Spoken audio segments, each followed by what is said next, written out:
Pag meron, dito ka. Ayan. Isa ka rin ba sa mga nakatulog nung nagpaulan si Lord ng height? Ay, appear tayo dyan. Lo, ika-appear? Uppercut kita, be. Pero kung sakarin nakukulangan ka nga rin sa height mo, nasa tamang video ka. Akong bahala sa'yo, boy. Tuturuan kita ng Kagibunshin techniques. So for basis guys, ang height ko po ay 5'5 ngayon. Si Mahal ay 5. Yan, ganyan kami. Ganyan yung height difference. Dahil tayo. 5'5 po ako. Si Mahal 5. Papakita ko sa inyo kung paano mag-elevate yan. Dati pa lang, mga 2016 pa lang, may nagturo na talaga sa akin na tropa ko na mayroon nga siyang ginagamit na pampatangkad na nilalagay lang sa sapatos. Pero yung dati ko kasing binibili, ganito.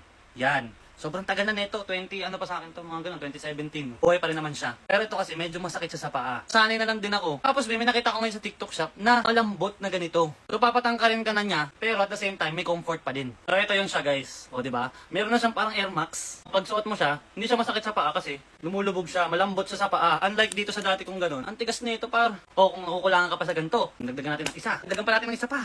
O, kulang pa din. Dagdagan pa natin. Pero syempre mo naman sobrahan. Hanggang 2 lang siguro yung maximum. So papakita ko sa inyo gaano kabangs yan. Parang mga 3 inches dagdag din yan pa. Dito ka mami. Come.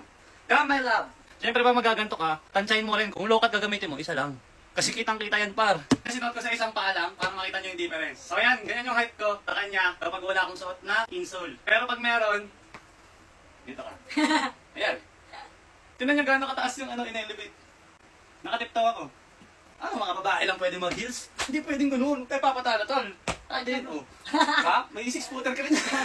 Kung 5'5 ako kanina, siguro mga 5'7 or 5'8 na ako ngayon. Yeah. Alam nyo ano mas malupit na technique? Gagamit ka rin ng elevated na shoes, na high cut. Tapos, susuksukan mo pa nito. Ay, par, hindi mo talaga malalaman. Ayan, pag suot mo siya, ganyan itsura. Pag sinuksok mo. High cut naman yan eh, hindi makikita pa. Tingnan nyo gaano kataas. Ayan yung normal. Sa kaliwa, walang sapatos na gano'n ha. Pag sinuot ko na to, yung nasa kanan, tingnan nyo. Gagi. Hindi ka na nakaganon. Oh, di ko na matipto. Ganyan. Pag sinuot ko na. Nakalutang na yung pa ako. Ilang ulit ko. Nakalutang na. Sa mga nangangarap dyan tumangkad, alam mo na. Go na, check out mo na ba, 87 pesos lang yan, pair na.